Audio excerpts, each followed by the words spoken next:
What is going on, ladies and gentlemen? My name is Jant Sports, aka Mr. Jant 716, aka with going for my real name. My name is Jarek, by the way.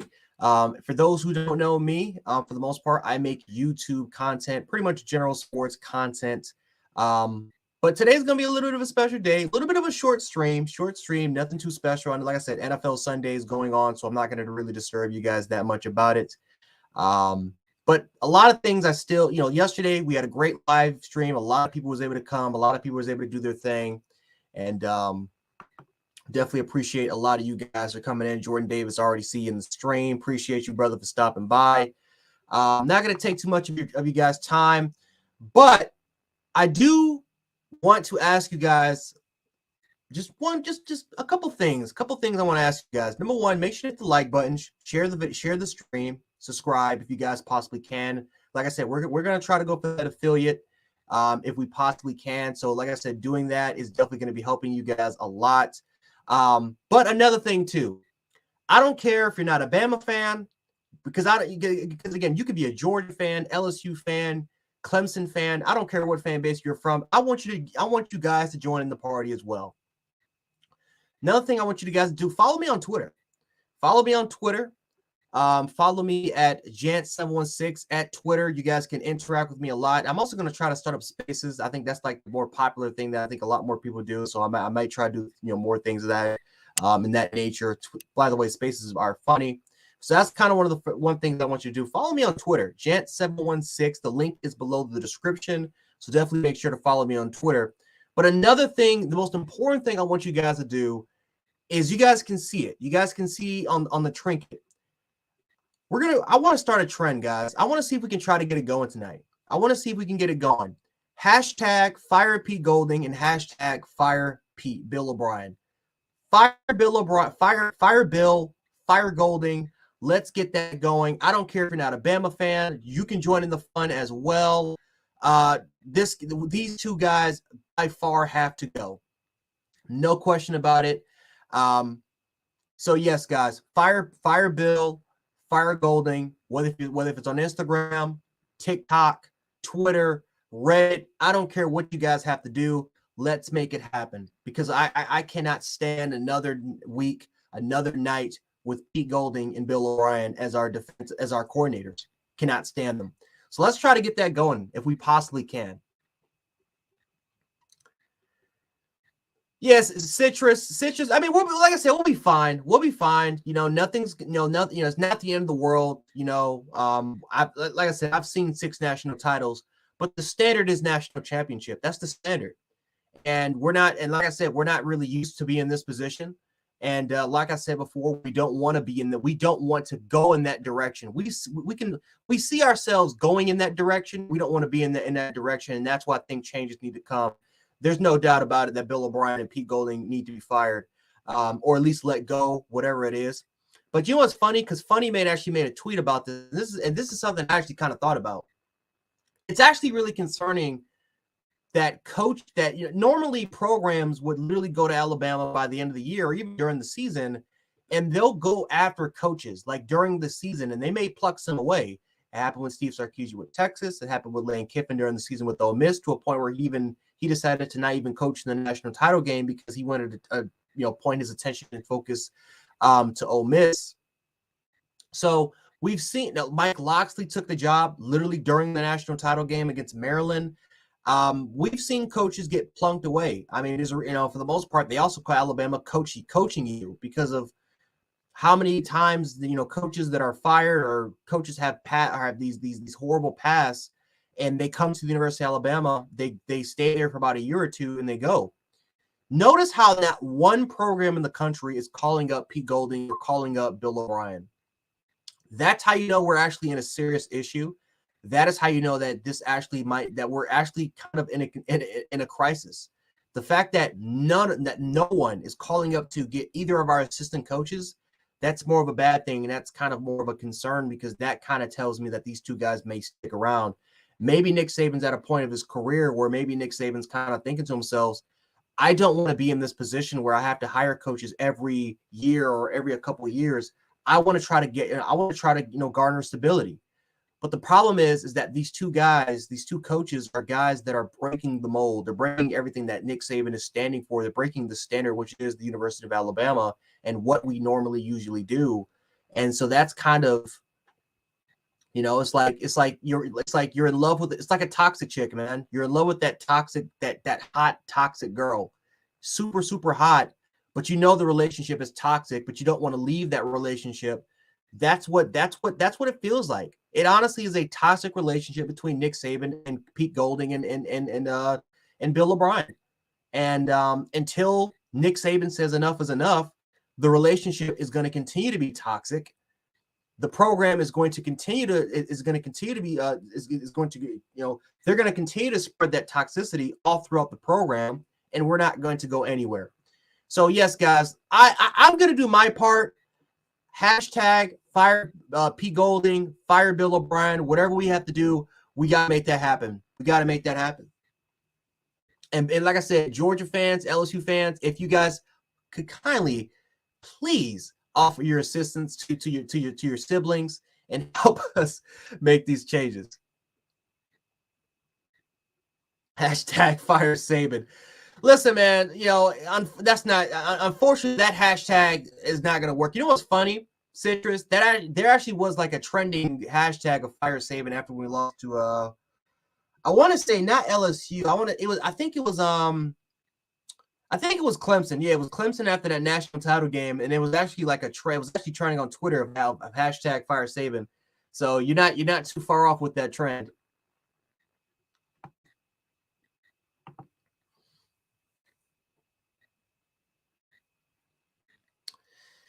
Yeah. I have no confidence at us beating Ole Miss either. Like I said before, if we lose to Ole Miss, it's not the end of the world. I think we've honestly come to that point now where I think a lot of fans are just they're not stressed anymore. They're kind of over the situation. They're kind of in the same boat that I am, where it's kind of like if we beat Ole Miss, great. If we lose to Ole Miss, it is what it is. Bama's competing for a participation trophy at this point, and the only thing that I guess as a fan that you would love to see is that you would love to see more players play with more pride. But even then, for the entirety of the season, that's really all we asked for was for players to play up to their potential and to play with the pride and to play with Bama pride. And it's to a point where Nick Saban's kind of like, these players are giving it their all, and it's just it's nothing we can do. So it's to a point now where I think Nick Saban is kind of realizing where these players are just not good enough to live up to the standard. And whether if it's and I do wonder if he feels like he has failed his players. I wonder if he feels like this coaching staff, which he is the head of, has failed these players. And it's just I don't know. We're in a just a shitty predicament all around. I mean, we're just to a point, guys, where Alabama is just not the Alabama that we're used to knowing. And for a lot of fan bases, that's great because it creates more parity around college football. However, for us, for Bama fans like myself, it sucks. It sucks that you're literally seeing at least right now, the beginning of the collapse, because this is what it is, guys. Whether if we want to admit this or not, some people may say I'm overreacting to this crap or not. This is kind of the beginning of the collapse of the Nick Saban era. And it started last year. Some people may say it started in 2019, 2018. I don't think it started back then. I would say last year it started, and it started with the toxicity, which was Bill O'Brien and Pete Golding. And honestly, I said it last year when we hired Bill O'Brien. It felt like more of a desperation move because there was not going to be a team in the world that was going to hurry up and hire Bill O'Brien. I mean, I talked about it. I said it felt like a desperation move that we wanted to get coaches that was going to stay around for potentially maybe 2 or 3 years, but we wanted to try to garner and create some sort of stability because there were coaches on the market that were ready. Joe Brady didn't have a coaching offer. He didn't have an offensive coordinator offer. The only position he was offered was quarterback coach, and he was offered from like three different organizations in the NFL, and he decided to ultimately go with the Buffalo Bills. I can guarantee you that if somebody would have offered him an offensive coordinator position, he would have took that in college. He would have took that position, no question about it. So I don't think that there was a lack of confidence that he could land great coordinators. I felt like it was more of a desperation move. He knew Bill O'Brien for a long time, and He wanted somebody that can bring some sort of stability to the program. And so far, his close friend, which is Bill O'Brien, is not doing the job. Is not really doing the job so far. And unfortunately, we're gonna have to stick with this loyalty crap. Nick Saban is a very, very loyal person, and I think that's the biggest concern going into the offseason. As much as I want Pete Golding and Bill O'Brien gone, Nick Saban's the one that has to call it at the end of the day, and he is a very, very loyal person. He is not going to. He's not gonna fire his coaches on the spot. He's one of these coaches that if they're going to leave, these coaches are going to have to find. He's going to find these coaches work. He's going to find these coaches jobs. But he's not. He's never ever going to fire coaches right on the spot. He's too loyal of a guy for that. So there is overall wise a general concern that if he can't find Pete Golding and Bill O'Brien suitable jobs that they're comfortable with, that we're going to have to retain these guys for next year. And if that happens, we are in a world of shit, because Bama fans thought that 2020 was the rebuilding year, or 2021 or 2022 was the rebuilding year. No, 2023 is actually the rebuilding year, because a lot of these players, and maybe this is a good thing, but a lot of these players are leaving. DeMarco Hellams is gone. Battle's gone. Branch is gone. Abogbe should be. He might return, but he's most likely going to be gone. Byron Young gone. Dale gone. Will Anderson gone. A lot of these guys that were in the core pieces of the national title game are going to be leaving. This is going to be a very inexperienced and youthful Alabama football team next year. And the sad part is that a lot of these young freshmen that are going to be coming into this class, they're going to be looking up to leadership. The problem is that we don't have any leadership right now currently on this football team. We don't have players right now that understand what the Bama standard is. And that is why I say that right now we are witnessing the collapse of the Saban era. We are witnessing the collapse of the Saban era, because it seems like every single year we are losing players that understand what Nick Saban was trying to do when he first got here. We're understanding we're losing that. We're losing that itch. We're losing that hunger.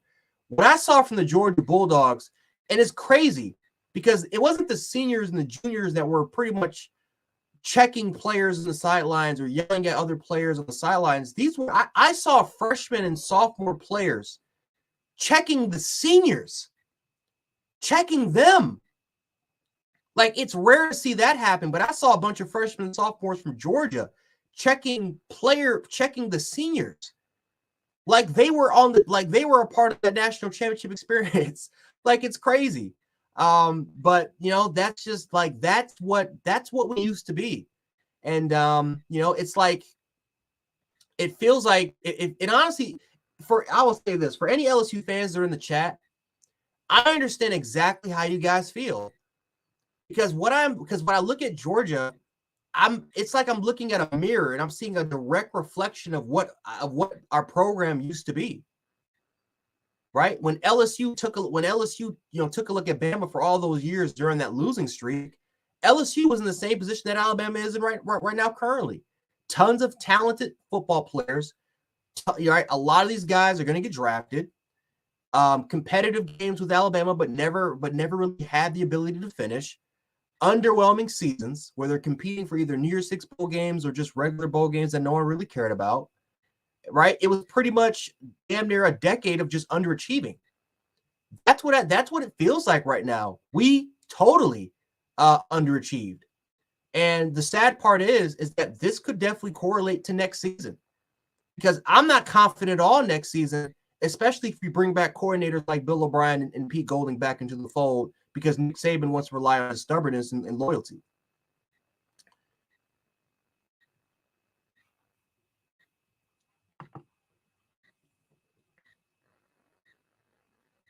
Yeah, and I completely agree with you, How he's got to make a choice. Saban's got to make a choice.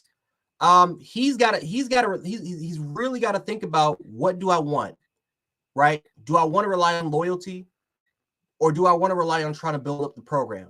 Because Nick Saban is literally about to tear down everything that he's built because of his own stubbornness and loyalty. And again, I love loyalty, right? I love guys that are loyal, right? I think right, whether if it's a relationship or whatever. I mean, we love loyalty. But at the end of the day, when you start a business, or when you're the CEO of a five fortune company, if your best friends, or if some of your coworkers who you really really liked for a long time is not getting the job done, and you see that they're slowing down the entire production, and they're costing you a shit ton of money, and a shit ton of money, and they're ruining your legacy, are you simply going to let them just there until they can find another job? Or are you going to say, hey, I'll give you some warnings here and there, but if you can't step up, I'm going to have to let you go. And right now it seems like Nick Saban is kind of taking the other approach, where he's kind of like, I know you're kind of messing up my legacy. I know that you're kind of tearing down everything that I've built. I know that but I'll still let you stay until you find a job. Like, it's just weird. It's just weird, man. Because back in the day, man, Nick Saban would tear through coordinators on their ass on the sidelines. He would tear through coordinators. The stories that you hear from coaches like Jim McElwain and Lane Kiffin, and a lot of these past assistant coaches like Brian Dable. I remember talking to Brian Dable in St. Francis Academy here in Apple Springs, right near Buffalo, man. And he would literally tell stories to the kids, man. Like, dude, Nick Saban tore through his ass every single day. It wasn't just every week, every single day. He tore through his ass, cussed him out. Right? It wasn't like, physical or mental abuse or anything like that. But Brian Dable told him that Nick Saban was extremely hard on his coaches. He was extremely hard on his coaches because he only accepted one thing, which was excellence. He expected these coaches to be better. He expected coaches. He expected excellence. And if he didn't give that, that wasn't good enough for Nick Saban. Nick Saban was going to just chew you out. And I remember hearing that. I'm like, damn, man. I mean, this is what makes Nick Saban great. He expects his players, he expects coaches to be great. It's why we love guys like Kobe Bryant. It's why we love Michael Jordan so much. It's why, as hated as Tom Brady is, there's a reason why Tom Brady has 7 rings, because of the competitive spirit, the competitive nature that these guys bring to the table. And it seems so far Nick Saban is losing that competitive edge. It's just a lot of really uncharacteristic things that we're really seeing.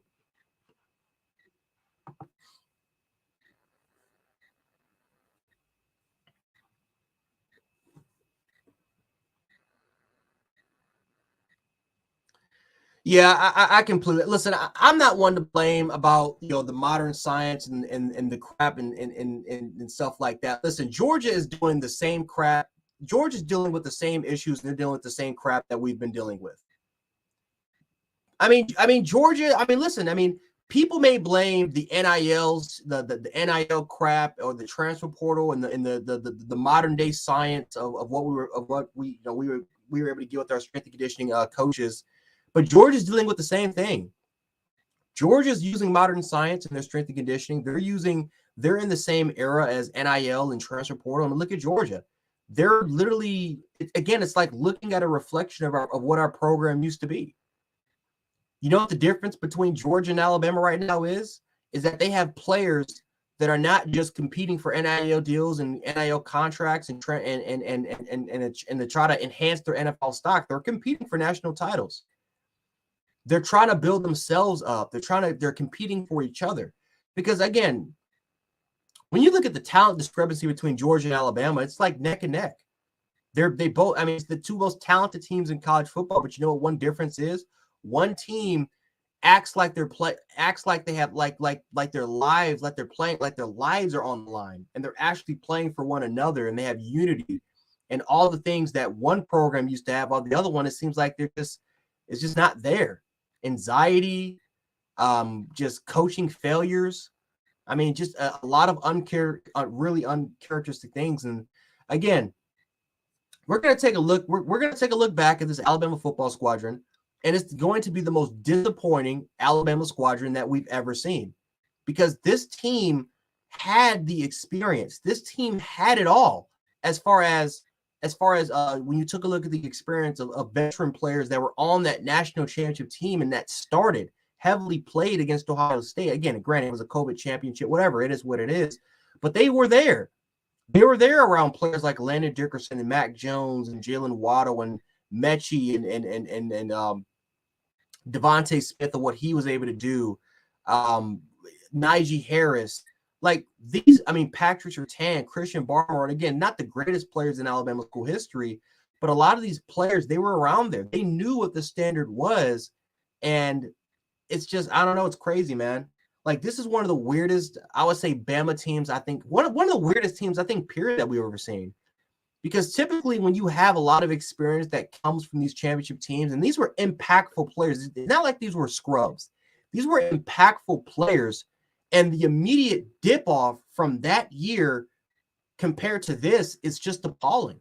And you do have to wonder what the hell happened, right? Is it Pete Golding? Was it because of because of schematics? Hell, and this is one thing a lot of people are not even going to say, but I'm going to say it. Was Nick Saban responsible for it? Was he behind the times? Because at the end of the day, as much shit as I'm giving Pete Golding is running Nick Saban's defense. He's running Nick Saban's defense at the end of the day. So is Nick Saban behind the times? Is he failing to make adjustments to the modern day of football? Because so far, it seems like defenses are now starting to really catch up to this modern day of offense. Because when you really take a look at quarterback play, it's not been great. CJ Stroud has been great. Bryce Young has been great. Stetson Bennett's been inconsistent. It's to a point now where we're literally sitting here and really saying to ourselves that Bo Nix is possibly the best quarterback in college football. Like, that's how bad that's how really bad the quarterback play has been this year. So as you're starting to see defenses really starting to catch up to the modern day of offense, you look at Nick Saban, the University of Alabama, and it seems like we're not following that trend. We're actually going down a downward spiral. So is Nick Saban behind the times? Is age finally catching up to him? Is he kind of just stubborn and he's kind of saying to himself, it's my defense to the highway? Because this is one of the reasons why LSU fired Les Miles. They don't, LSU fired Les Miles because Les Miles was behind the times and he failed to make these adjustments. Is Nick Saban's defense behind the times? It's just something that I wonder. It's a serious question. I know I may get some shit for that, but that's honestly a serious question. Because I looked at what Georgia was able to do against Tennessee. Now, granted, Georgia played at home in Athens. But even if Alabama played at home, Tuscaloosa is it's not a loud stadium. I've been in that damn stadium. It's not a loud stadium. It's not a loud stadium, man. Like compared to Knoxville and compared to Baton Rouge, Bryant Denny is I'm gonna get some shit for this. It's a shitty stadium when it comes to when it simply just comes to trying to get that loudness going. Like, it's a shitty stadium, right? I mean, like don't get me wrong, it's beautiful. Like, if you ever go to Bryant Denny, beautiful. The culture, the tradition, the whole Dixieland Delight thing is great to do. But if you are an away team, why in the hell are you intimidated to play in Bryant Denny? The stadium isn't loud. It's not loud at all. So, it's just one of those things, man, where even if Tennessee would have came and played at Alabama, I don't even think it would be that much different. I don't think it would have been that different at all. So, we can stop using those excuses about, you know what? If Tennessee would have played Alabama, would have been a different ballgame. No, the hell it wouldn't be. Because our crowd has been spoiled. Our crowd couldn't even get, they can't even really get into the football games. I haven't heard Bryant Denny be loud since 2015. Probably around 2015, 2016 was the last time I actually heard Bryant Denny be extremely loud. It seems like even from a fan base perspective, we're losing our edge. But no, Georgia's figured it out. I mean, Georgia has done things this year that typically you would see Alabama teams do in the past, and it seems like we are behind the times. So I do wonder again, is Nick Saban behind the times? Is he stubborn enough to do it, or is he willing to make adjustments and try to get this team in this program right back on track? Because right now we are going on a downward spiral, and it's not going to get any better. It's not getting any better until we can actually make these changes.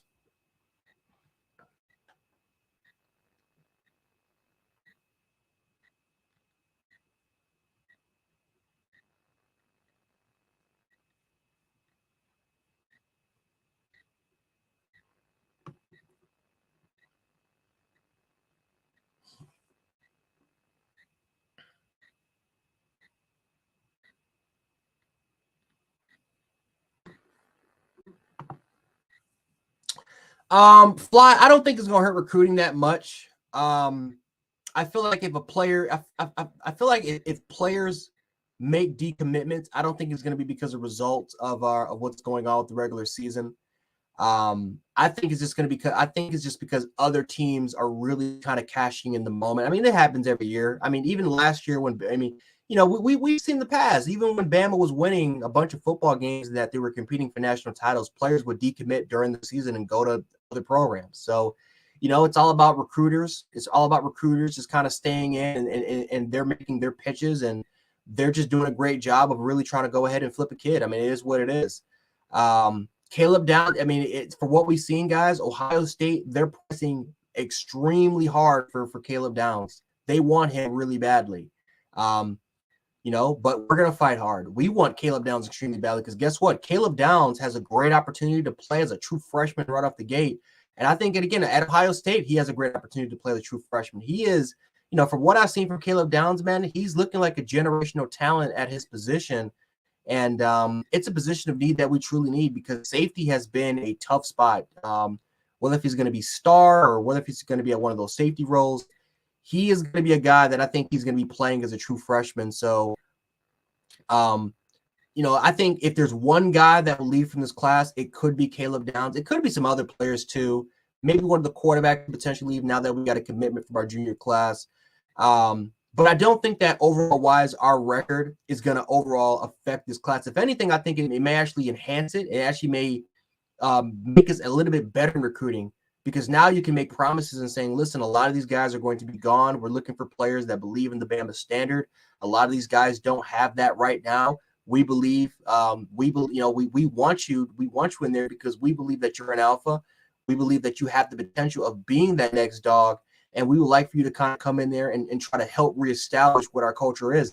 There's a lot of, again, I know it's not the best recruiting pitch in the world, but there's a lot of pitches you can do to try to get these kids to really come and play. But the most important thing, whether it's transfer portal recruiting or if it's just, your classic traditional recruiting or JUCO recruiting, is that you got to get dogs. You got to get, forget the 5-star ranking, forget the 4-star ranking. You got to get players that actually want to come play for the program.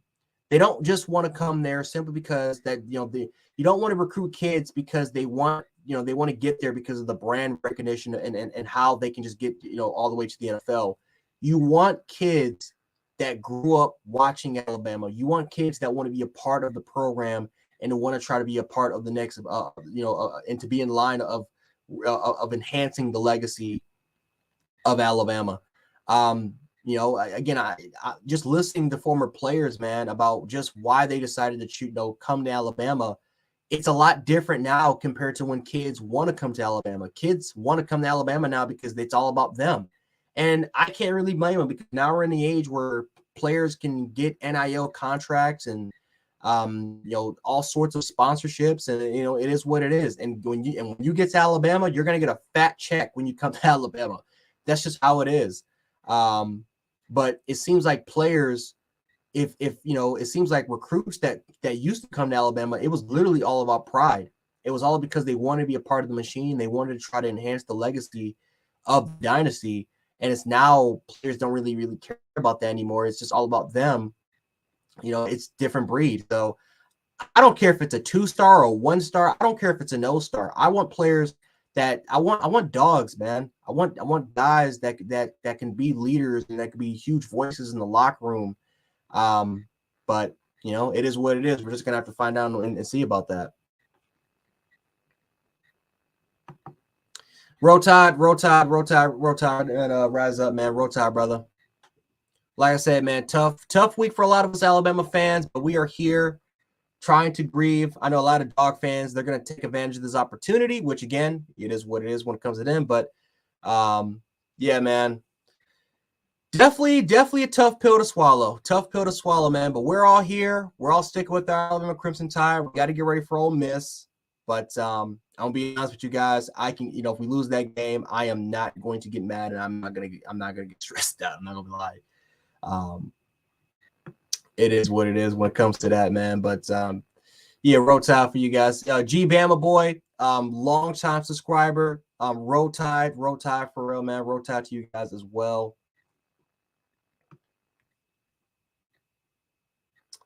Yeah, Hamilton, man. It's like, dude, again, I said this a little bit earlier, man. It's like it feels like I'm looking at a reflection of the mirror. I actually felt like an LSU fan.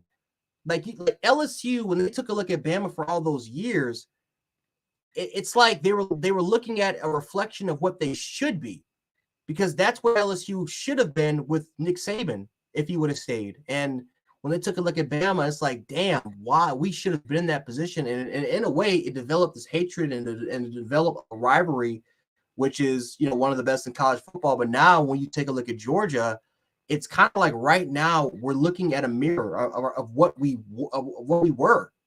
And it's like right now we are falling apart. But, like I said in the thumbnail and like I said in this trinket, we have got to start making changes. And I say now, I don't even want to wait until the offseason. We got to start making changes, because right now we are going down a slippery slope.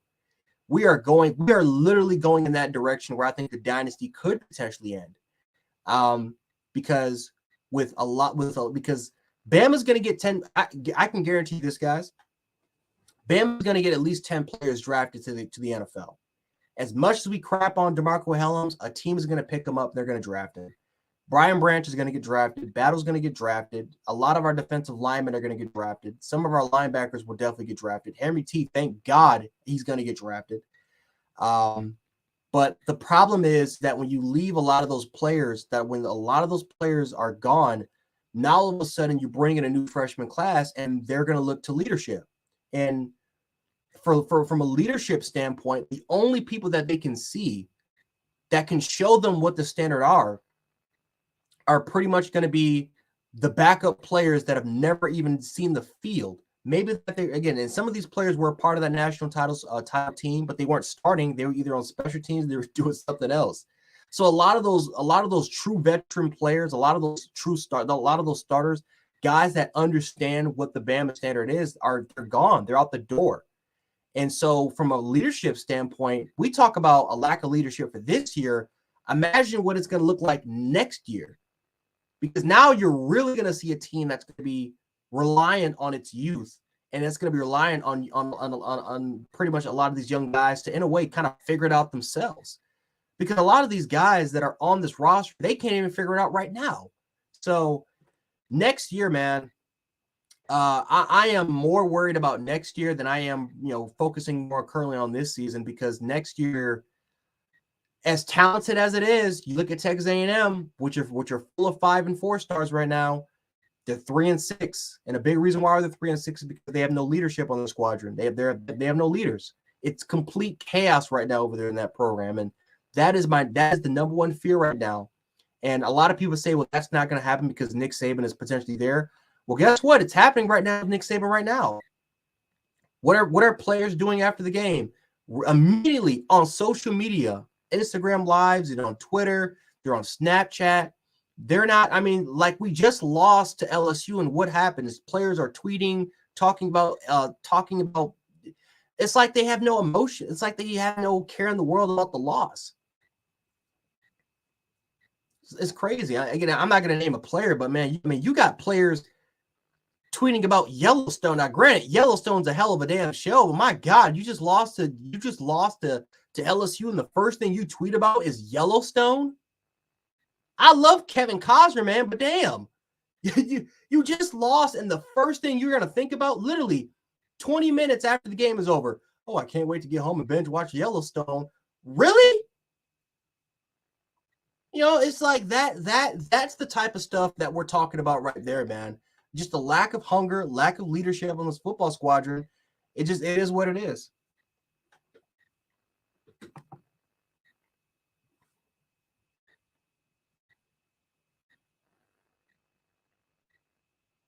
Oh, please do. DJ Hall is my favorite. He's my favorite all-time receiver, man. So there's no other player that can teach him better than DJ Hall.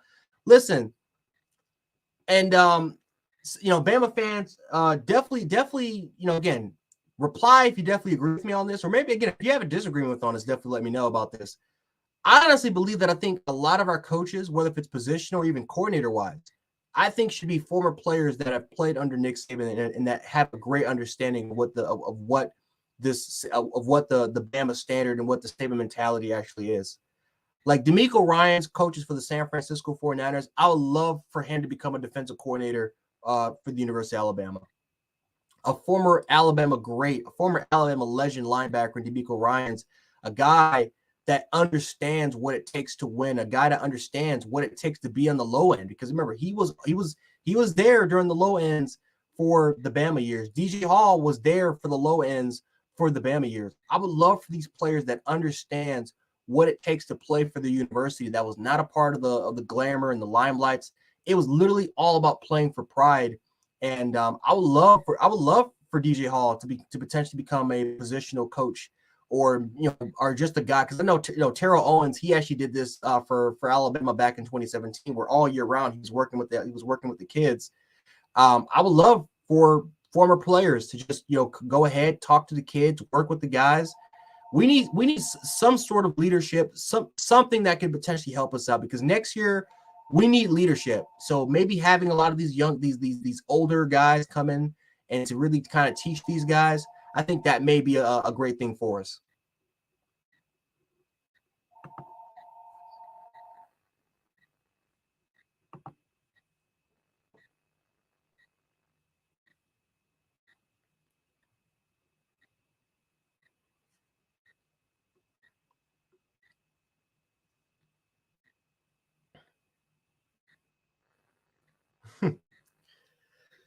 Yeah, man. But yeah, like I said, I would love for it. Please, like, I'll give us more leadership. Give me more leadership. And they haven't. They haven't. I am that's the scary part. Georgia hasn't even played their best football yet.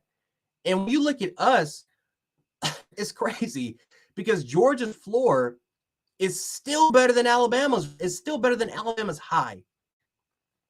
That's the crazy part right now, guys, is that Georgia's floor is better. Well, I won't even say, because we haven't even reached our high. And I don't even think we're going to reach our high for the entirety of the season. I think that's just who we are. But Georgia's floor is way better than our floor right now. And I think that's kind of the sad part about it. Georgia's floor is beating Tennessee 27-13 and pretty much crushing Tennessee all day, pressuring Tennessee, pressuring Hendon Hooker, making him look pedestrian. And then when you take a look at our floor, 50 points, only one sack on Hendon Hooker, and only really pressured him 5 times throughout the entirety of the game. And a wide receiver that had 5 touchdowns on you, 5 touchdowns on you, and over 270 yards and 270 yards. That's our floor. Georgia's floor is damn near beating the number 1 ranked team in the country. That's the sad thing to think about.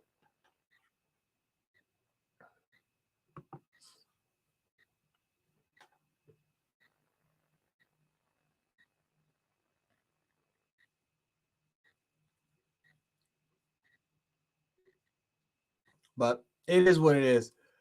Savage, dog. Like I said, I don't watch NASCAR, dog. So you're not gonna catch me watching NASCAR.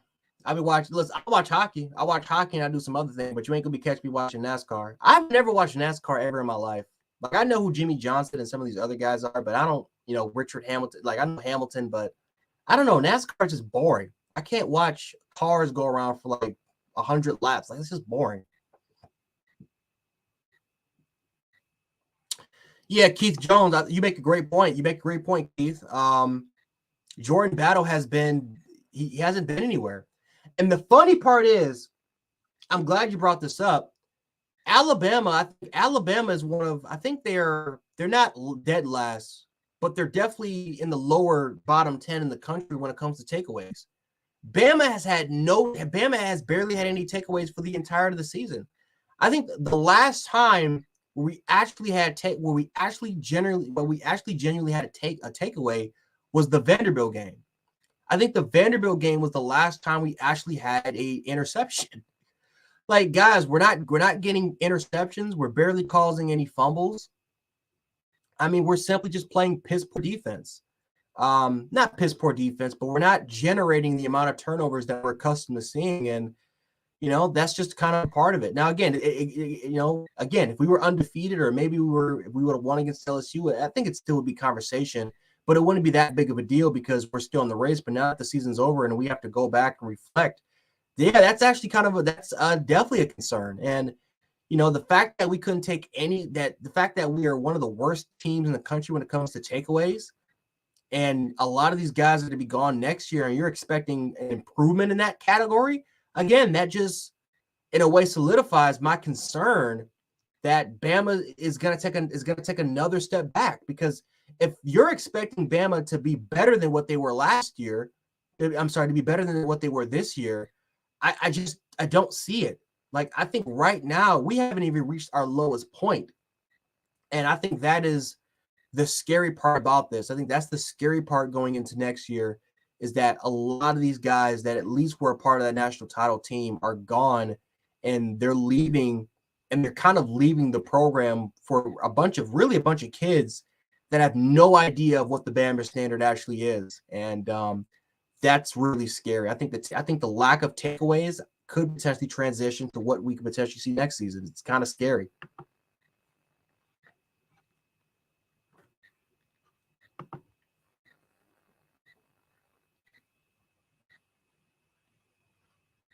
Oh yeah, and the sad part about this, how Bryce Young's stock is gonna go down. Like, I hate to say it, but Bryce Young's stock is gonna go down, and we all know it's not his fault. We all know the type of offense that Bryce Young has to run, and pretty much, again, he is pretty much the field general. He's the one that pretty much, once Bill O'Brien makes the call, he can check it if he wants to. He can kind of cancel it off if he has to, but he has to be the one to make the adjustments on the fly. He has to be the one to set the protection. He's got to be the one to reroute the receivers. He has to pretty much do everything on the damn field. He has to create the Houdini plays. He has to, he's got to create the Houdini plays. He's dealing with the subpar offensive line. His receivers are probably the worst in, honestly, since I've been watching Alabama football, which I've been watching Alabama football since I was around 4 to 5 years old. This is the worst receiving core I have ever seen. And this goes back to the Joe Kynes, Mike Shula days. This receiving core is just not good. They're not ready. They're not good. And it seems like they have a lack of experience, but it also doesn't help when you have some of the shittiest receiving concepts that you will ever see in your lifetime, with Bill O'Brien translating to that on the football field. So Bryce Young has to deal with so much adversity. It doesn't make any damn sense, to a point where I don't wish this offense on any quarterback. I don't wish this offense on any quarterback. This debate about who's better between C.J. Stroud and Bryce Young, if C.J. Stroud ran this Bill O'Brien offense, I can guarantee you C.J. Stroud will end up being a 5th or 6th round pick. I don't wish this offense on anybody. And the funny part is, there is not one offense in the damn league right now that runs anything similar to what Bill O'Brien is running right now. We are running a legit 2005 offense. We're running a 2005 offense, and we are expecting Bryce Young to be Peyton Manning and pretty much call his own things. That's Bill O'Brien, and it's causing his stock down. It also doesn't help, too, that he's playing with an AC joint sprain. And I think the crappy part is that I actually think it's worse. I think he actually might have torn his shoulder labrum, because again, he misreads. There are some things that he was able to miss. And again, Bryce Young did not have the best day, but a lot of those throws it just did not really look right, where he just couldn't really put that much zip on it, and it kind of affected his accuracy in a way. I think that injury could have been worse. So it sucks that Bryce Young's stock is probably going to go down for this, and really a lot of quarterback stock are going to go down for this. But it sucks that he has to kind of deal with this while dealing with a crappy offensive coordinator and just one of the worst Bama teams we've had since 2007. But he's not the only player, right? Jordan Battle's stock went down. Will Anderson's stock went up. I mean, Will Anderson's still going to be a top 5 pick because, again, Will Anderson, even though he's not having the greatest start to his year, Will Anderson still is on pace to having around 12, 13 sacks this season. So, Will Anderson's going to be a top 5 pick, but a lot of players' stocks actually went down after this particular season. And again, that is indicative a lot to a lot of the coaching staff, because the coaching staff, they came up with the game plan. They came up with the game plan. The players have to execute. Yes. Yes. That's why, again, we can't put all the blame on the coaching staff, but they do need to take some blame because a lot of these concepts, a lot of the way that they're getting coached is on the positional coaches that are on the coaching staff. Because a lot of these players' performance is again, every single week, at some point, that has to come back to the coaching staff, and that includes Saban.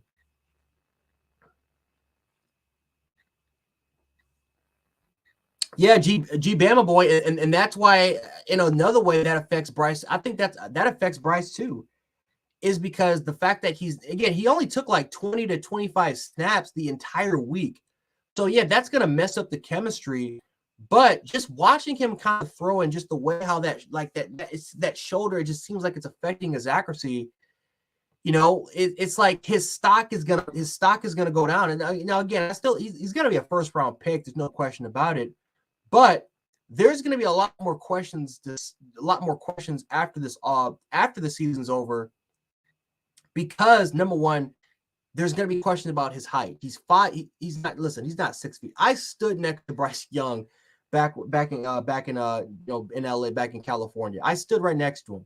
Bryce Young is not 6 feet tall. He's 5'10". He's at least my height. He's like 5'10" and a half, probably my height around there.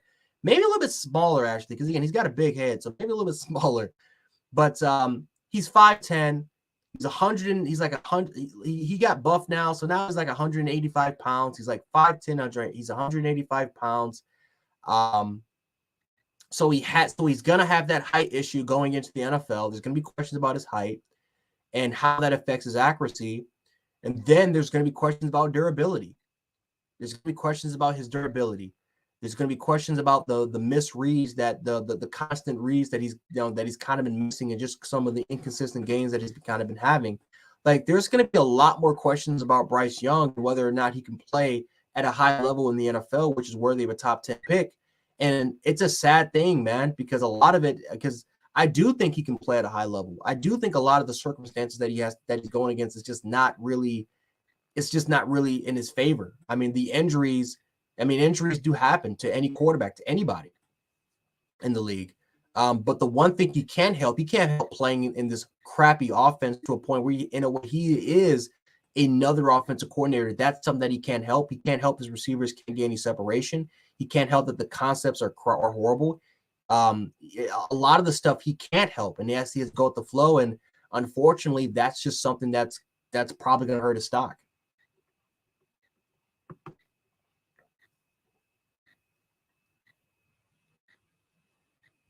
Yeah, like I said, Bryce Young has done for the season that he's had, and the circumstances and the thing, and really the amount of adversity that Bryce Young had to deal with. He's done a pretty solid job. But I'm not gonna sit up here and just say that Bryce Young hasn't had his faults, because he's had a lot of his faults. The LSU game, even though he came up super heroic in the during crunch time where we needed the clutch plays and we needed the clutch moments for us to potentially win that game, he made them. Bryce Young did not have a good first half. Bryce Young missed wide open reads. And Bryce Young really, again, it seems like that injury has really kind of affected some of his throws on particular throws that honestly he could have been hitting if we all know if he's healthy. So Bryce Young, for pretty much the season, it's been like that really for the season, where it's kind of like Bryce Young has played solid. Bryce Young has he's carried this offense on his back, but you definitely felt like he probably should be playing at a much higher level despite dealing with this Bill O'Brien offense. And I feel like for scouts, that's just it's going to be unfair critiques to his game because of and that's really because of the standard that he kind of set forth last year, right? With the amount of stats and really the amount of production that he was able to do last year. So a lot of teams are kind of expecting him to really, his level is supposed to, he's supposed to rise up and take a next step to his development. But I think a lot of teams, again, it's a lot of nitpicking when it comes to scouting. And I feel like that's going to go against him going into the NFL draft next year.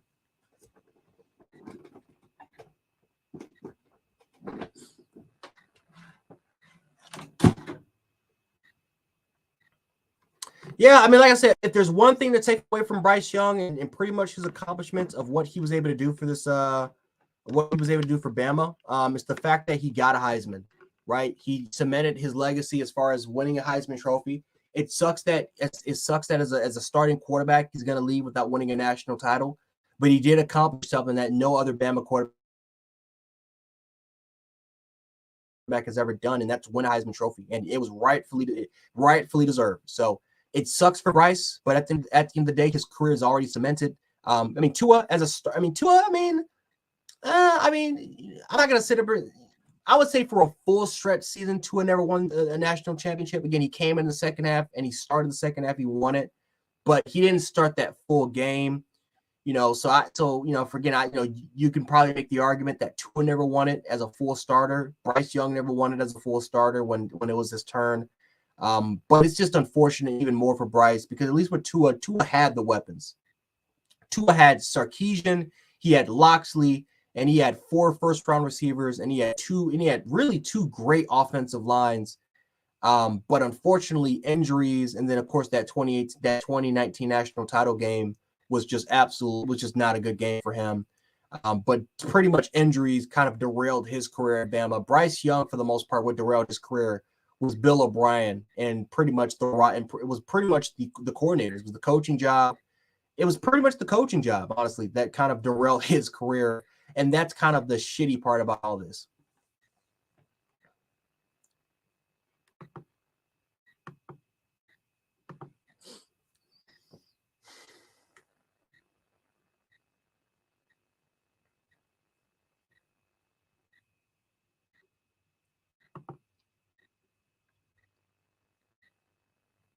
Yeah, I mean, Tillery. I mean, like I said, you make a point because receivers are not getting open, but the concepts are also not the best as well. Like I said, a lot of these concepts are just not. They're not really good design routes. They're not really there. The receivers have to get open. I completely agree with you on that. That's why I say with Bill O'Brien and the players, I can't blame 100% on Bill O'Brien because at the end of the day, Bryce Young missed some open reads. Receivers have to get open on certain routes. And if they can't get separation, it doesn't matter how good that concept is or how good that design route is. It's not going to go anywhere. It's not going to go anywhere, which causes Bryce Young to really improvise a lot and extend those plays. But when you actually take a look at the design routes and you take a look at the design routes and really just overall wise this offensive philosophy as a whole, Bill O'Brien it's a huge downgrade. It's a huge downgrade. And, it's something that even with Jameson Williams and John Mechie, we talked about this last year, that Bill O'Brien was a problem with Jameson Williams and John Mechie. People overlooked it because of how productive those receivers were.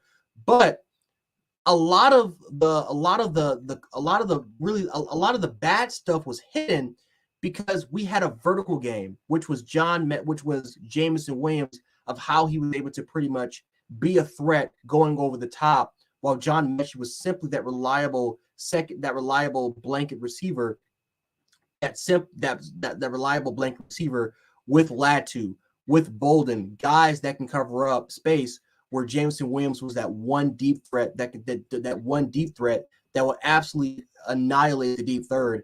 That was hidden from last year. So for this year, because we don't have those receivers that can do it, now Bill O'Brien's scheme or whatever the hell he's running, it's now not going to work. So now, if you're Bill O'Brien, what are you doing? Are you trying to create plays? Are you trying to design plays that are right for these receivers? Because right now we don't have the skill set that fits under Bill O'Brien's scheme. So that's why, in a way, we're taking a look at Bill O'Brien and saying this is a little stubbornness in a way, because I mean, you're responsible. You're responsible for putting these players in the right possible situations and in the right possible positions. And if you see that this is not potentially working, what can we do to get these players in the right potential positions so that this offense could potentially succeed? And for really the entirety of the year, we haven't really seen it.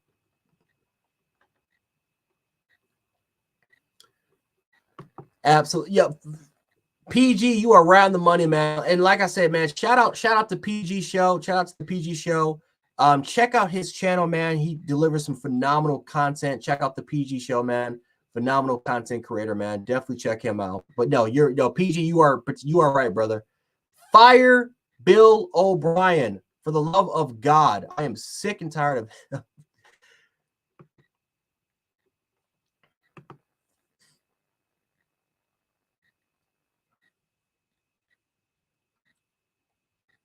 Exactly, Zach. Like Jamison Williams and John Mechie masked the problems that was Bill O'Brien, right? When you have a receiver that could take the top off of a defense, when you have a player that was such a threat underneath, it pretty much made other players better. It made Cameron Latu that extra weapon. It made Slade Bolden the security blanket that he was, the extra weapon that you can use there.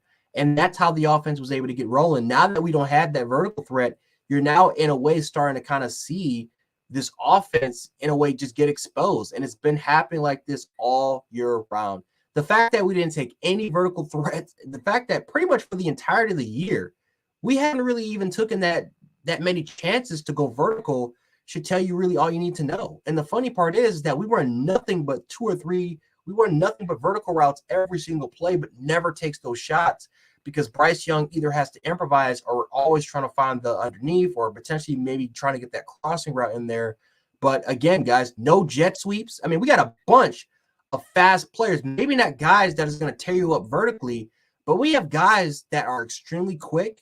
They're extremely quick. They're 4.3, 4.4 runners. We have guys that, again, if you put them in the right situations, if you put them in open space, if you can make their safeties or their corners go laterally, this could be an issue. And we have not used that to our advantage. Again, where are the jet sweeps? Where are the RB? That was the first time all season that we were in an RB screen, and it was a play action RB screen. But that's the first time all year that I saw some ounce of creativity, and we completely went away from it. But anything at all that can try to get our players in open space with the ball, we just kind of went away from it. Or it goes to our running backs, which is Jahmyr Gibbs and Jace McKellen and Rodell Williams. And really that only happens either on flat routes or on Texas routes. And it's just, again, it's lack of creativity and just in elsewhere that we've been dealing with so much with Bill O'Brien.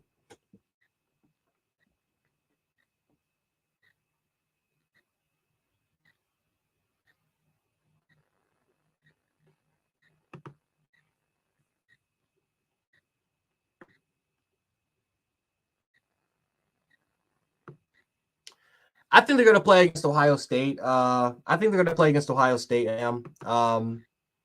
think right now, I think we currently look at the best teams right now in college football. I don't think TCU is going to do. I think eventually TCU is going to lose. If not, if they make it to the playoffs, I think they're going to get bounced out in the first round. I think it happens every year. You have that one team that kind of comes out of nowhere, sneaks into the playoffs, and then they get bounced out the first round. I think that's TCU this year. I like TCU. They have a really, really good squadron, but I do think that their lack of talent at times is going to cost them. I do think it's Ohio State. Again, I know they haven't played the most complete game of football, but if you look at them top of the board, the defensive line has shown massive improvement compared to what they were a year ago. I think their secondary has shown massive improvement. I like their running game.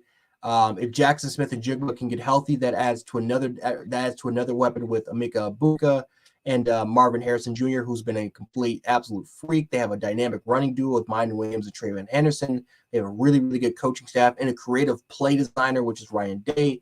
Like, Ohio State has the recipe to go to the national title game. The question is, though, can they get through Michigan, which in a way is kind of more of a miniature version of Georgia. Now, again, Georgia's offense is actually a lot more creative and they're a lot more explosive than what Michigan is. But Michigan does have an explosive running attack. They do have a great offensive line. Their defense is a lot more physical. And they're the only team that can match up Ohio State talent-wise. So I think they have to get through that. But so far, I think so far, despite Georgia not even playing close to they're not even playing close to their ceiling, they're the best team right now in college football because a lot of the elite teams, a lot of the teams that we may consider to be, teams that we thought would be threats to national championship contenders are actually just not those teams. Bama is certainly not that team. Clemson was certainly not that team. Notre Dame wasn't that team. A lot of teams are just kind of now outed, and we're kind of in a way kind of figuring out what teams actually could potentially compete. I think so far Ohio State is probably the only other team that probably from a complete standpoint could match up with Georgia. So that's probably my national championship pick. I would go with Georgia and Ohio State, at least for now. Could change, could happen. Again, things could happen. But that's my pick.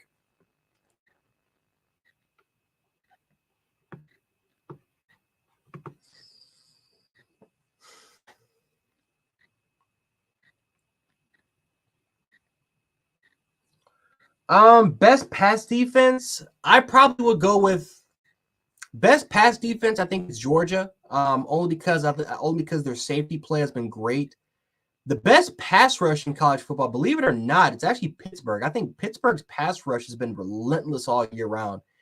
Not a lot of people are going to pay attention to it because it's Pittsburgh, but they have a nasty front seven, man. They got a nasty front seven. So I would say Pittsburgh has the best pass rush. And then if we're looking at the best pass defense all around, I think it's Georgia.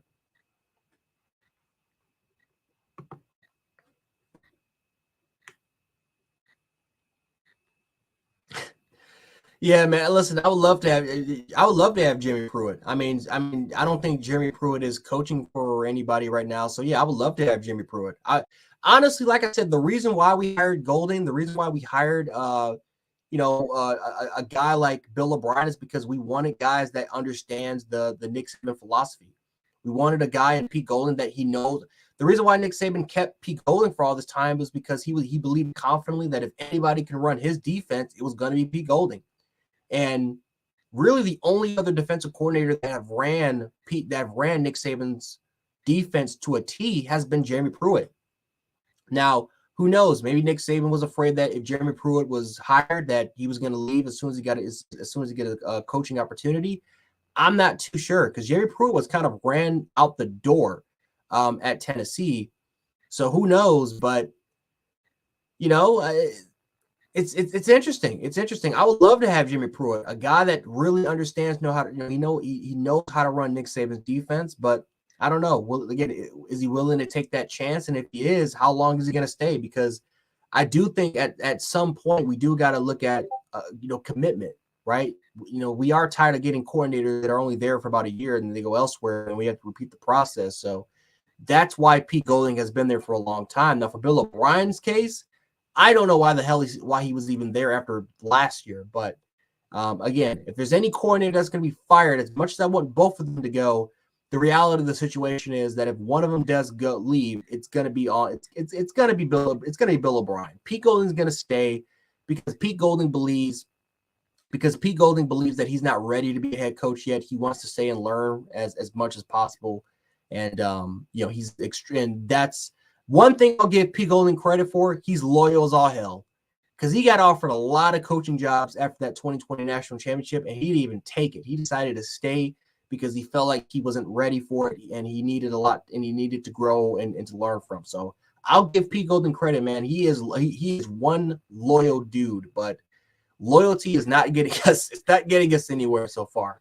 I'm actually in a way kind of tired of loyalty.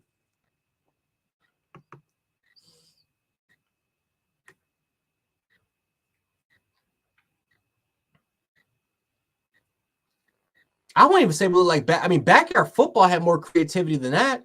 Like, at least with backyard football, like we would just toss the ball around. We run jet sweeps. Like we would be extremely creative. At least when I played, we were extremely creative playing that. We're not even doing that. And I think that's kind of just a more frustrating aspect is that we're just not creative. There's just nothing in this offense that just screams like, hey, this is going to be that. Hey, we got to watch out for this, or we got to see this one coming. I mean, it's crazy, man. It's ridiculous. Like, there's not one aspect to our offense that can throw off a defense. Like, when a defense watches us and they see us information, they know exactly what's coming. They're prepared for it.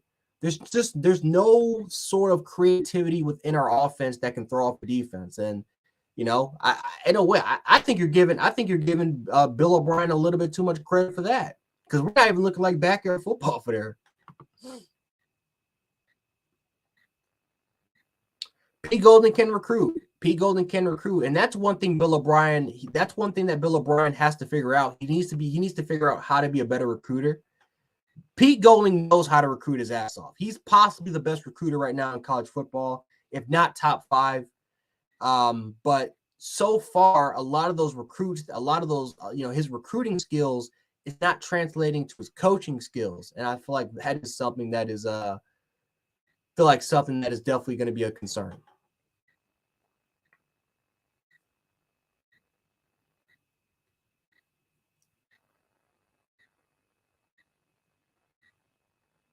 Yeah, man. Yeah, I mean, yeah, I agree, man. I remember when Reuben Foster and I forgot it. I think it was either Ryan. It was somebody. Ronnie Harrison was fighting somebody, and Reuben Foster, he checked Ronnie Harrison real quick. But yeah, man, like we held players accountable. Like players were getting G checked on the sidelines, and when I watched that Georgia game against Tennessee, I literally watched players getting G checked, and the freshmen and the sophomores were the ones that were doing it. That's just, again, I talk about that little reference earlier, man, where it just I'm looking at a direct mirror, a direct reflection of what we actually used to be. And I watch Reuben Foster and these guys do it, and now I'm looking at Georgia and these players do it, and it's just crazy how a lot of these guys are taking. I don't know. It's just sad to see, bro. It's just sad to see. It's like it's hard to even just describe it, because honestly, it's just sad to see.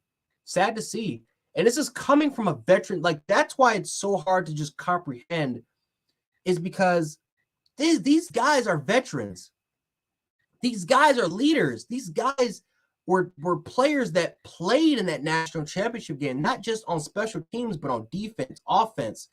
And the fact that a lot of that leadership, guys that understood what the standard was about, or who thought knew what the standard was about, it results in this. It's just crazy. It's just absolutely crazy, man. It's still in a way hard to comprehend.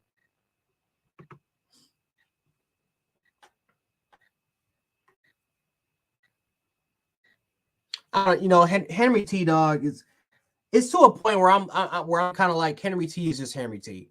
Like Henry T is just Henry T at this point. And I feel like that's kind of another thing that I honestly wish I think we stopped doing. I wish, you know what? As much as Jahmyr Gibbs and Jameson Williams has helped this program for the transfer portal, I'm done with taking players from the transfer portal. I want to get homegrown players. What happened to just developing your own guys? Like, I would rather struggle with Deontay Lawson. At least he has a lot more room to grow. Or Murphy or Kendrick Blackshire. Like, at least these guys have a lot more room to grow. With Henry T, what you see from Henry T is what you get. That same player that you saw as a true freshman at Tennessee is exactly that same player that's here at Alabama for 4 years. He hasn't gotten any better at all. And again, we wanted him. We wanted him. We wanted to recruit him. We almost landed him as a freshman, but we all know that pretty much we lost our defensive coordinator to the Cleveland Browns for a positional job. He's now at Oregon. But that was the biggest reason why, because we lost our West Coast connection. I'm forgetting the name at the point, but we lost our West Coast connection. That's why we couldn't get him. But I would rather live and die with guys like Murphy or Blackshire or just some of these young guys. Like, give me the homegrown dudes. Like, I want to develop guys, and honestly, that's something that I would love to see moving forward for the next 3 games. Give me the young guys.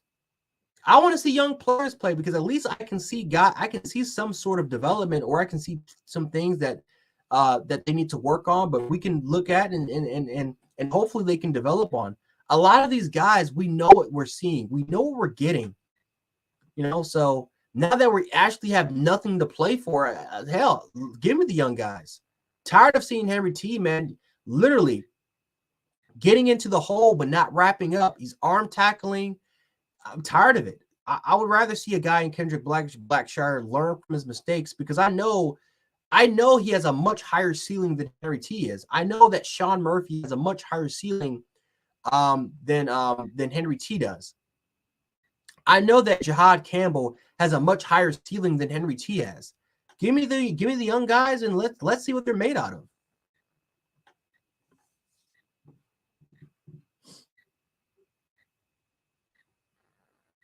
Exactly. Like Jordan Battle, man. And I like Jordan Battle to death, man. But again, we don't have any ball hawks. Like we don't have ball hawk safeties. And quite frankly, we haven't had a ball hawk safety since we haven't had that guy since really Minkah Fitzpatrick.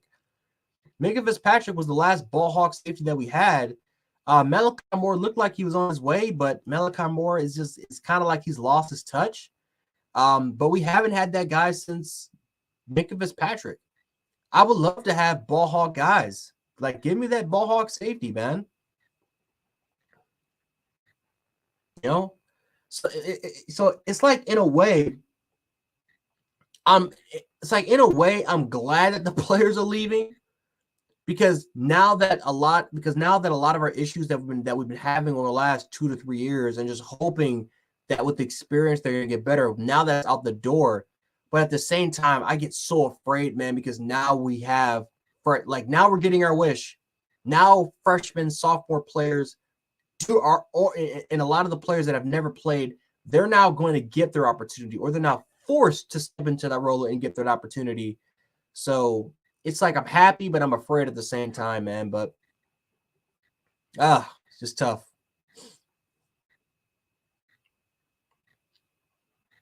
Yeah, Brent. Yeah, and that's one thing I like. That's a great point, Galato. Like Brian Branch Brian Branch was a hitter. Like he showed massive intensity. Like he was hitting dudes. He was showing that he wanted to be that guy, that he wanted to be that alpha of this defense. And if there's one player in this secondary that his stock went up, it was Brian Branch. I'm not worried about kind of the blunders that he had in man coverage. He's not a man coverage guy. When he gets into the pros, they're not going to use him in man-to-man coverage.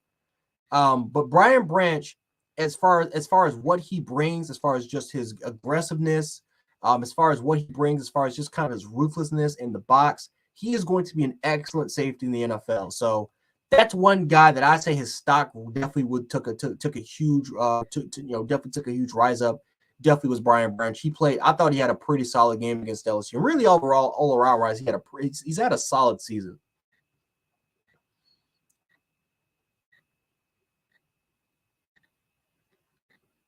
Exactly. We're not putting Brian Branch in the right possible situations. We're not putting him in the right possible situations. That's what I'm saying. He is if he gets drafted to the right team and he gets put in the right scheme, Brian Branch is going to be exactly what Xavier McKinney is right now with the New York Giants. He's going to be exactly what X is going to be with the New York Giants, because that's what he reminds me of. That's when he first stepped in, he reminded me so much of X. And I'm telling you, he's going to be a great safety when he gets into the NFL. He's going to be a much better pro than what he is a college player. And a lot of it has to do with just putting him in the right possible situations. And that's something that honestly we're not doing right now at Alabama.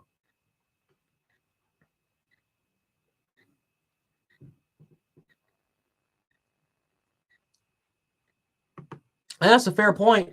That's a fair point, How at some point we got to take a look at the we can't keep looking at the star rankings and saying, oh, you know what, P Golding is number one for this because of some weird ass website like On3 or 24/7 Sports. No, at some point they got to start performing on the field. Again, Josh Jacobs is not going to get the credit he deserves. Or I'm sorry, the person that recruited Josh Jacobs is not going to get his credit. The person that recruited Mac Jones is not going to get his credit. The person that recruited, Seth McLaughlin, who's arguably one of our best offensive linemen, he's not going to get the credit. You know who's going to get the credit though? A lot of the positional coaches or coordinators that are getting 4 and 5 star rankings. Doesn't mean anything though if they're not getting any playing time. So, yeah, I mean, in a way, like if they're not performing on the football field, how do we consider them a good recruiter? At some point, we're going to take a look at that person and we're going to sit there and say, your evaluation was a little bit wrong because you went out there and you recruited this kid. He has not performed well to his full potential under your watch, under your defense. Are you really living up to your billing? So I think that is actually kind of an excellent point. At some point, we got to take away the star rankings and we have to ask ourselves, are they actually making the right evaluations We all know that you're landing the kid, but are you making the proper evaluations to getting the best possible prospect and the best possible player that we can potentially have? Because you never see, because like I said, like you never see, again, Wisconsin, obviously they're having a down year, but when Wisconsin was winning 9 to 10 games every year, you never see any of these recruiters from Wisconsin or Iowa or any of these other schools that are producing NFL players from a yearly basis. They're never going to get any credit. They're not considered great recruiters, but they're always recruiting players that are 2-star and 3-star players. They're finding ways to develop them, and they're sending them off to the NFL. You know? But they never get the credit. You know who gets the credit? The recruiter that are getting the 5- and 4-star kids. But it doesn't mean anything if they're not getting the proper playing time.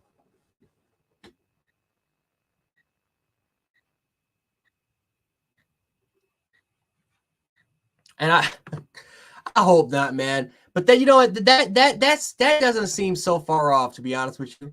Like, it doesn't seem so far off, man, because nowadays, like with the whole modern science crap and, you know, the fact that we're using a lot of technology to really put these kids in these positions, it's like it's just not so far off. Pete Golding seems like the type of guy. Have you ever seen Pete Golding in a practice setting and how he's just kind of talking to his kids? I don't think he never yells. If he does yell, he sounds like Kermit the Frog. You know, he's like, come on, guys, we got to put this in. Like, he sounds like Kermit the Frog. Like when you look at Kirby Smart or a Will Muschamp, like those are actual intimidating figures. Like those are guys that you actually would seem like to be intimidated, maybe be a little bit scared, but at the same time you respect, because you look at those dudes and you think those are guys that have full authority. Those are guys that demand respect and that they're going to earn that sort of respect. You look at Pete Golding, he just looks like a nerd. Like he just looks like the type of dude that you just find at Starbucks one day. Just a cringe character. Just a cringe character. Like I just look at Pete Golding, man. I'm like, this dude just does not look like a guy that inspires men. I don't know if that's just me or not. Maybe I'm just going too hard on him, but it's just, I don't know. Like I look at Pete Golding, I'm just like, this just doesn't really look like, he doesn't really look like that guy that inspires players to play a lot better. Like there are coaches or there are just people in general that you may know, whether if it's at work or whatever setting it is, like there are just people that you just, and who knows, maybe some of you guys in chat are that type of person, but there's just people that you just want to follow. You can't explain it, but you just want to follow them. Pete Golding just looks like that one dude you just want to just stay away from. He looks like that one person you just want to stay away from. He hasn't done anything to you. He hasn't really said anything, but you just get a vibe from him that if you have a legit, genuine conversation with him, he's going to just irritate the shit out of you. Like, that's what Pete Golding looks like. And that's what he honestly that's the type of vibe I get from him. That's what really him and Bill O'Brien. No, I wouldn't say that. Bill O'Brien's more of an asshole type. Pete Golding is more of a guy that just irritates the shit out of you. He just looks like the type of person. Am I the only person that thinks like that way, or am I just kind of being an asshole about it?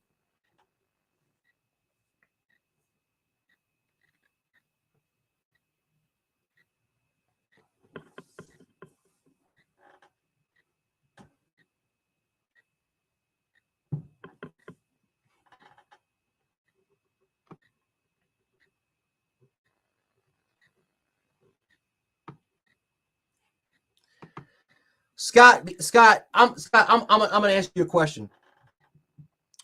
Are we spoiled? Absolutely, we are spoiled. But I can guarantee you that if you were in our position right now, you would say the same things that we're saying right now. Since we see it coming. We've seen Bobby Bowden go through this. We've seen Joe Paterno go through this. We've seen some of the greatest. We've seen Bear Bryant went through this. We've seen some of the greatest coaches in college football history, and really just in general in sports history, go through this type of changes. We could see it. We could potentially see a collapse. We could, again, is it going to happen? Who knows if it's going to happen or not? But we could see the cracks. we could see the small wrinkles here and there that's now kind of starting to become a little bit of a concerning. Because again, Pete Golding and Bill O'Brien, they're not the answers. We know what a national championship team looks like. We've seen 6 of them. We know what it looks. And again, there's a lot more older fans in the chat that have seen way more than what I've had growing up, or that I have been alive on this earth. So we know what a national championship team looks like, and these are the coordinators that are not really making the players and that are really inspiring these guys to play to their full potential. Really, our entire coaching staff has not been the right potential answer. And quite frankly, Nick Saban used to do this when we were even winning national titles. Nick Saban used to do this before we were winning national championships in the first place. So, again, are we spoiled? Absolutely, we are spoiled. But we also have a really good recognition of what a national championship team in a way looks like. And with these 2 guys as our coordinators, and especially with a lot of our guys and a lot of our players going to go off to the NFL, and again, we're bringing in a freshman class, and they're going to look up to leadership, and they don't even know what the Bama standard is. We don't have any sort of identity on both the offensive and the defensive side of the ball. We have no identity as a whole as our team. And, right now, we're trying, as Bama fans, we're trying to figure out what can we do to stop it? What can we do to try to slow it down? And we can try to at least try to build back up the machine. Because right now there's no faith, there's no confidence right now in our system. The standard is gone. And we're trying to figure out ways of how we can try to rebuild that standard so that we can eventually go back to winning or competing for national titles. And again, we sensed it last year. We feared that, again, we ignored it because of the amount of players that kind of came back. But in a way, we kind of just ignored it. We knew that this was potentially going to be an issue, and it's finally coming to play. And again, next year, when a lot of these, when we are going to be relying on a youthful Alabama squadron, it's not going to look good. Like it's like we sense what's about to happen because it's happened to so many great programs. Like if you can take a look at the history of what Miami was able to do, no one would have thought that Miami would be in the state that they're in right now, to a point where they got embarrassed on national television by Florida State. Now, Florida State is historically a great program, but Miami has been in the bottom pole of their conference, of the ACC conference, for damn near the last 15 years. No one would have thought after the 2001 season that Miami would be one of the worst programs in college football history, would be one of the worst programs right now in modern day college football. But you can in a way, you could sense what was going to happen because they were in a downward spiral really ever since that loss to Ohio State in the national championship game. Bobby Bowden during his final years, you could sense kind of a little bit of a downward spiral. Jimbo Fisher, before he left for Florida State, after that 9-4 year, I remember talking to a lot of Florida State fans. They kept telling me, like, hey man, I don't think we're going in a wrong direction right now. We know we faced you guys in 2017, but 2017 could be an horrific year. And I'm like, what are you talking about? You guys are extremely talented. You got a great coaching staff. You guys are going to win at least 9 or 10 games this year. He says, no, bro, we're not going to do that. This is not looking good for us. It's like, so certain fan bases, when you have a lot of success, you could just sense that something is up and something is going in a wrong direction. And so, again, for us, we're spoiled, but we also have a great recognition and a great sense of what potentially can go right for us and what potentially can go wrong for us.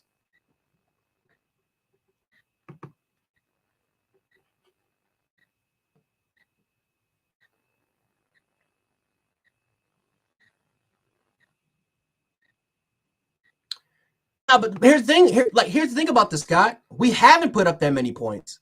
Like, Scott, think about this for a second. Take out Utah State. Take out Vanderbilt. Take out Utah State. Take out Vanderbilt, and take out Tennessee. Those are the 3 games that we've scored that many points on. Those are the only 3 games that we scored 40 points. I'm sorry, Arkansas, because now we have to include Arkansas. I know some people say, well, you forgot about Arkansas. But take away those 4 games, We have done a great job offensively. But again, like for the most part, Scott, I mean, like you really got to take a deep dive and look at this offense.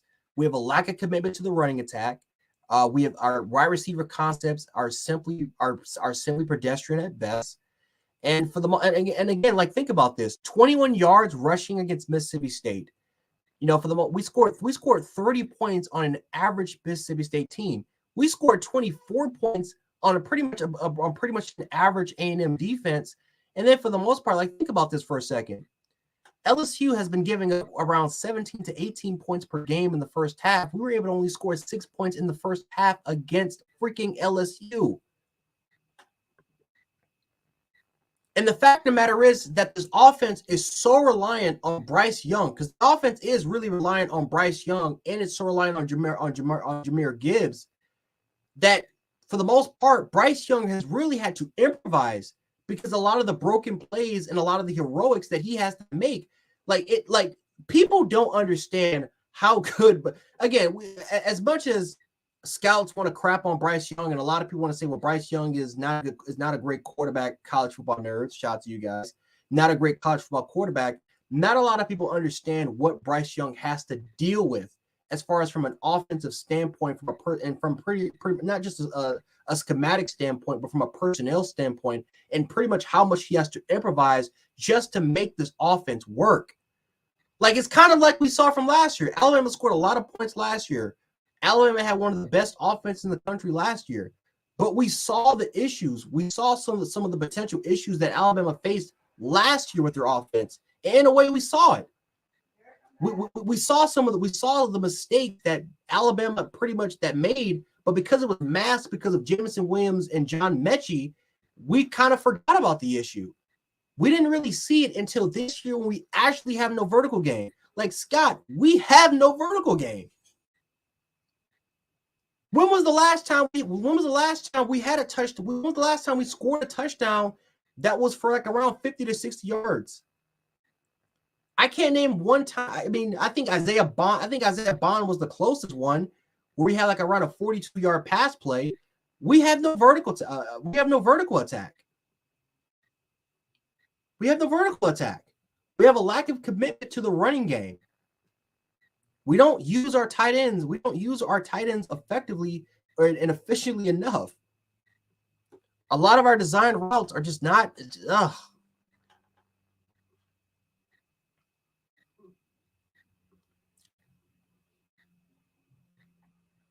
Jeremiah, I think Bryce Young's got his mentality. I think for the most part, the one thing that I give Bryce Young a bunch of credit, Bryce Young has never lost. I mean, for the most part, within this year, and this is why I give Bryce Young a ton of credit. It doesn't matter how bad Bryce Young can play at times. Within that last quarter, Bryce Young is going to show up and play. Bryce Young put the defense in a position to win us the game against Tennessee, and he did it again against LSU. As bad as the game that he played against, again, he had a bad first half against LSU, but guess what we did in that second half? That second half in the fourth quarter, whenever Bryce Young needed to step up and he needed to make plays, and he needed to win and he needed to help put this defense in a position to win, Bryce Young did it. Bryce Young was able to be that guy. So I think Bryce Young does have that dog mentality. But I think the problem is with Bryce Young is that he doesn't have the supporting cast to help. He doesn't really have the supporting cast to really help him out and to win these sort of games. Because at the end of the day, Bryce Young can put as many points as he has to, and he can put this defense in a position to do it. But if they can't get the result done at the end of the day, it is what it is. So again, like I think he does have that mentality. Again, you may disagree with that. I think he does have that mentality. I think even our last two losses showed that Bryce Young, even when he's not having a great game, he has shown the ability to be clutch and to put our team in a position to win.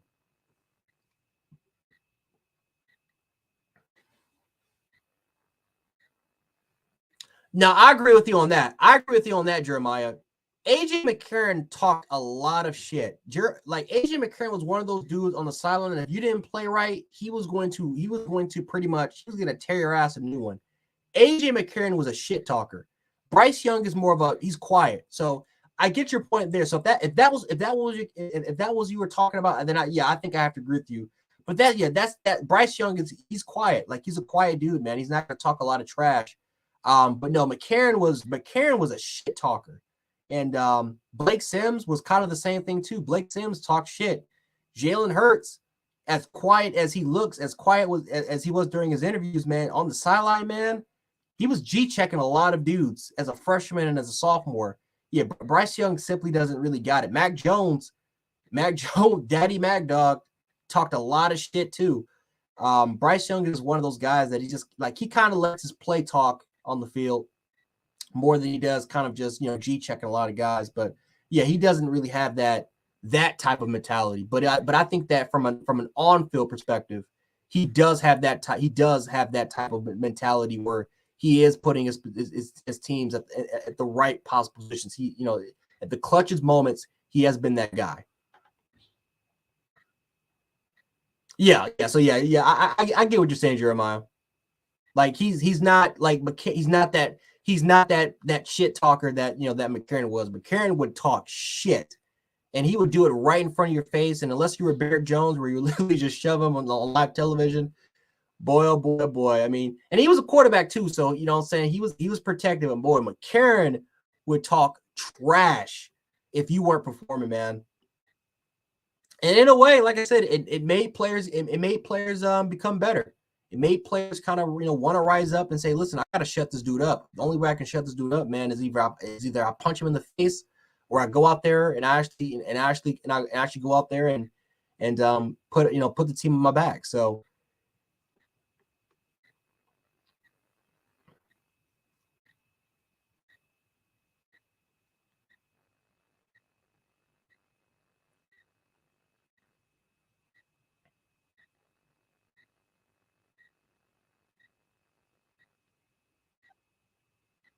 I forgot about Kevin Steele. I forgot about Kevin Steele. Hell, I'll take Kevin Steele. Absolutely. I'll take Kevin Steele within a heartbeat, man. I forgot all about Kevin Steele. I know we all know he's not at Auburn anymore. I think he got let go. I'll take Kevin Steele in a heartbeat. Yeah, Dexter. Like Bryce is more of a doer. He's more of a I gotta show off on the football field. And frankly, that's Will Anderson too. Like Will Anderson is that type of player where he's just like, I need to, like, I'm not gonna be a vocal leader. I'm not gonna talk shit on the sidelines. I'm not gonna be the type of person that's gonna G-check anybody. I'm the type of person that I'm just gonna showcase my leadership on the football field. That's just the type of player. Those nothing wrong with having those players, but when you don't have those vocal guys, those vocal leaders in the locker room, guys that are holding players accountable, eventually that is going to cause a problem. I mean, like I said, I'm that type of person. I'm very quiet, man, but you need guys that you can look up to. You need guys that you can follow into battle, and it seems like right now we don't really have those guys.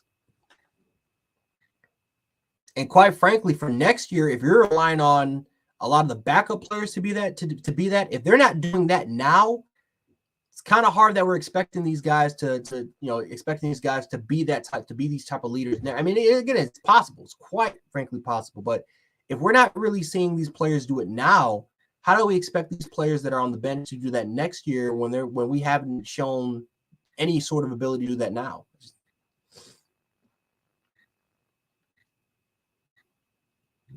Exactly. Like hell. Like it's like as much as we talk crap about Coach Prime, one thing Coach Prime does have, man, he has personality. These kids want to play for Coach Prime, and this is where I give him a lot of credit because they don't have NIL deals. They don't have $1 million NIL endorsements. I mean, for the most, I mean, not everyone is a Shedeur Sanders or a Travis Hunter.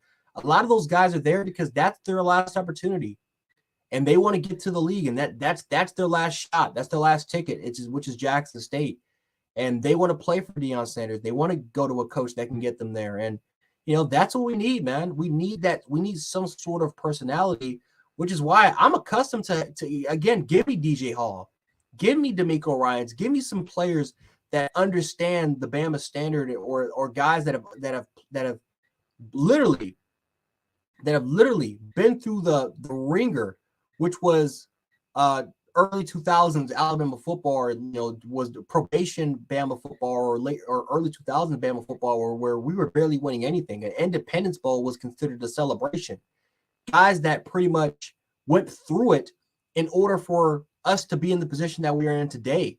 Like, bring me those guys here, because for the most part, I can guarantee you that I can guarantee you that DJ Hall would love to be on this team, and to be around these guys, because guess what? The talent now was way better than what it was when we first won our national championship. It was way better than what it is now. A lot of the former players even talked about it, that this squadron that we have right now is way more talented than what it was last year, but we don't have those dogs, or we have few. Again, Brian Branch is a dog. Will Anderson's a dog, but we don't have any more of those guys in our locker room. We don't have any more of those guys on the field.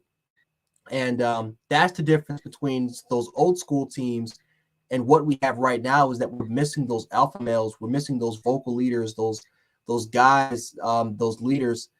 We're missing that. And until we can get it, that's a major part of every championship team. And it's unfortunate that we're missing that right now.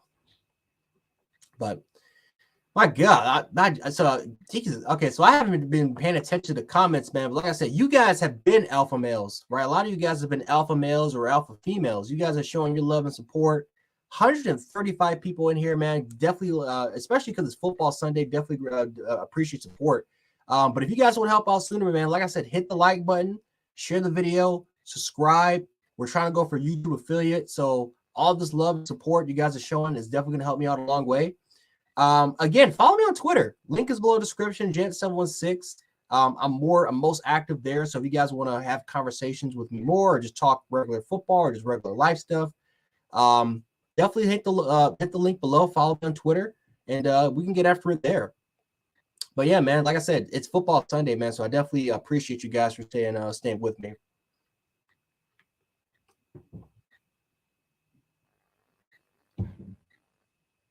Yeah, Mitch, I gotta agree with you, man. Like, we don't have it. We don't got it. And my fear is that we're gonna go to the transfer portal and we're gonna look for somebody else. And man, it sucked that we didn't get Jordan Addison, because Jordan Addison would have been a stud here. But it is what it is, man. It is what it is.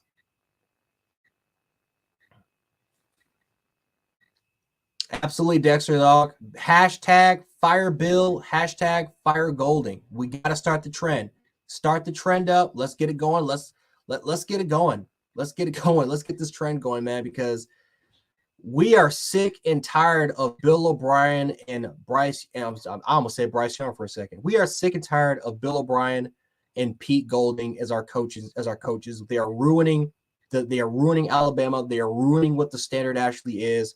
We want these coaches gone, and we got to remove this toxicity. We got to remove the maggots out of our program. So hashtag fire Bill, hashtag fire Golding. Let's get it going.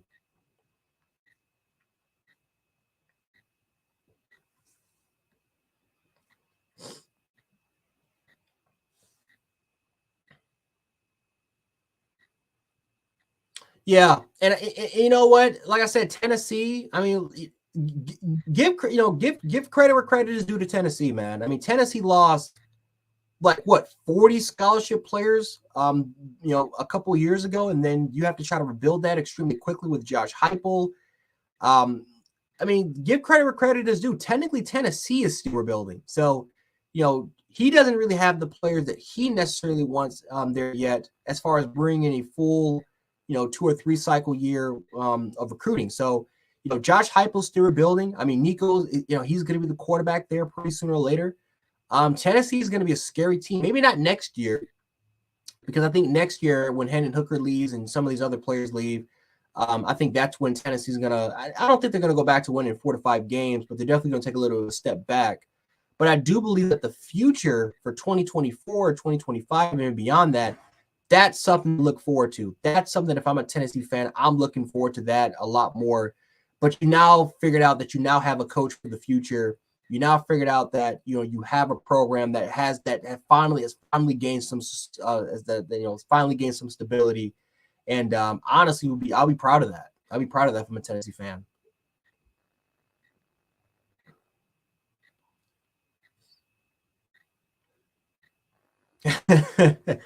Yeah, listen, I know some of you guys ain't gonna give Tennessee credit. Listen, I'm a nice guy, so like I said, we got to give I'm gonna give Tennessee some of that credit. Like I say, it was their time it was their time to shine.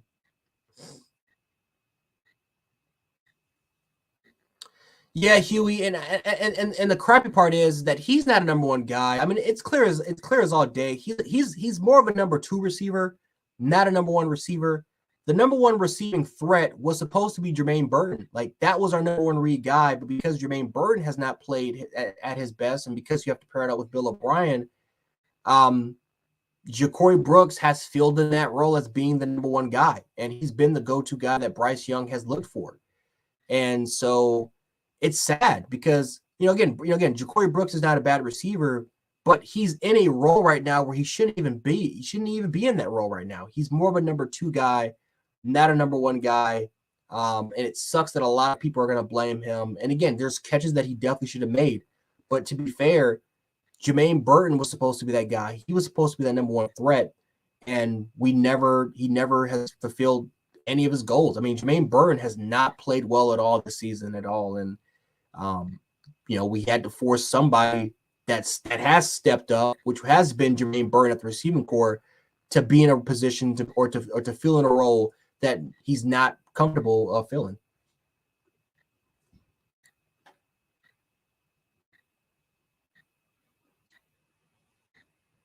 Yeah, I mean LSU lost 30 down. I mean, they lost a bunch of scholarship players and they brought in a bunch of transfers and they got the job done. Like I said, no excuse as to why our program has been, to why why we lost. But programs have found ways to step up. Whether by they found ways to step up. Tennessee found ways to step up after losing a bunch of players. LSU found ways to step up after losing a bunch of players.